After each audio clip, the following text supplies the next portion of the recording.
लक्ष्मी ने कोर्ट में एक्सेप्ट कर लिया ऋषि को एज अ हस्बैंड। जी हाँ दोस्तों, भाग्य लक्ष्मी के आने वाले धमाकेदार एपिसोड में जब ऋषि लक्ष्मी को बेस्ट मदर कहने से इनकार कर देगा और लक्ष्मी को कहेगा कि नहीं, तुम बेस्ट मदर नहीं हो सकती हो जो अपनी बेटी को पिता से दूर करे, जबकि वो पिता चाहता है कि वो अपनी बेटी के साथ रहे, लेकिन तुम ऐसी माँ हो कि एक बाप के होते हुए तुम उसको बाप की कमी महसूस करवा रही हो, इसलिए लक्ष्मी तुम दुनिया की बेस्ट मदर नहीं बन सकती हो। आज मुझे रियलाइज हो रहा है कि तुमने कभी चाहा ही नहीं था कि मेरी मुलाकात पारो के साथ हो और मुझे पता चले कि मेरी बेटी भी है इस दुनिया में। ये तो मेरी किस्मत थी जो भगवान ने मुझे मेरी बेटी पारो से मिलवा दिया। इसलिए लक्ष्मी अब जो आगे होगा वो सब कोर्ट में फैसला होगा, मैं तुम्हें बचाने नहीं आऊंगा। अब बस इतना ध्यान रख लेना लक्ष्मी। जिसे सुनकर लक्ष्मी को काफी बड़ा झटका लगेगा, जहाँ पर लक्ष्मी को ऋषि के साथ के किए हुए अपने किए का एहसास होगा, जहाँ पर नीलम और ऋषि लक्ष्मी को बेल दिलवा देंगे और नीलम लक्ष्मी को कहेगी कि अब जो भी फैसला होगा वो कल कोर्ट में होगा, इसलिए तैयार रहना। तभी यह सुनकर लक्ष्मी को काफी बड़ा शौक लगेगा, जहाँ पर जब कोर्ट की सुनवाई होगी और जज मैडम कोर्ट में कहेगी कि ऑर्डर ऑर्डर सुनवाई को शुरू की जाए, तभी लक्ष्मी का वकील कहेगा कि पारो लक्ष्मी की बेटी है और लक्ष्मी ने बचपन से लेकर अब तक अकेले रहकर पारो को पाला है। इसमें ना ही लक्ष्मी के साथ पारो के पिता ऋषि थे और ना ही उनका पूरा परिवार था। लक्ष्मी ने अकेले पारो को पाल पोस कर बड़ा किया है।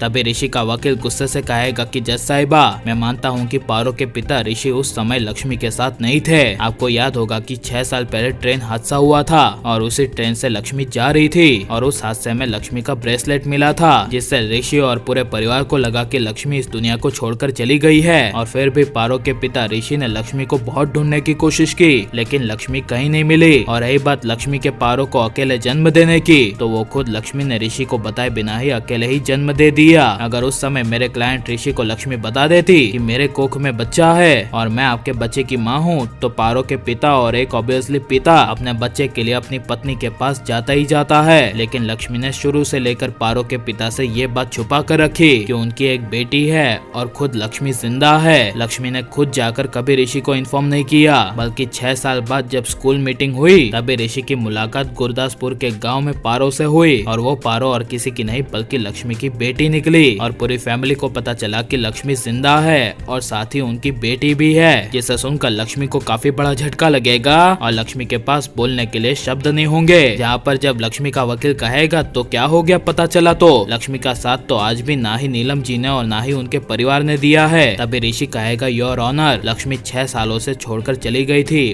और उसने कभी खुद से मुझे नहीं बताया कि वो जिंदा है और मेरी बेटी भी है। इसलिए अभी मैंने लक्ष्मी से बहुत बार रिक्वेस्ट भी की कि तुम पारो को रखना चाहती हो तो कोई बात नहीं, लेकिन मैं भी पारो के साथ रहूंगा और पारो को मैं बड़ा करना चाहता हूँ और पारो मेरी बेटी है तो मेरा हक भी है। जिसे सुनकर तभी अदालत अपने आखिरी फैसले पे आ जाएगी और अदालत फैसला लेती हुई कहेगी कि पारो की कस्टडी यहाँ पर किसी को नहीं मिलेगी। लक्ष्मी ने अकेले रहकर किसी को भी बताए बिना और उसके पिता को बताए बिना अकेले पारो को पाला है, तो इसलिए यह अदालत फैसला लेती है कि उसके पिता भी उनके साथ रहेंगे और पारो की माता इसमें इनकार नहीं कर सकती है। जिनका हक एक माँ का है तो उतना ही हक एक पिता का भी है, इसलिए साथ मिलकर यह अदालत पाल पोस कर पारो को बड़ा करने का फैसला देती है। और बिल्कुल ऐसा ही होना चाहिए, क्या नहीं? और पारो की कस्टडी किसके पास जानी चाहिए, लक्ष्मी के पास या ऋषि के पास या फिर दोनों के पास रहनी चाहिए? हमें कमेंट में जरूर बताएं और हमारे चैनल को सब्सक्राइब करें।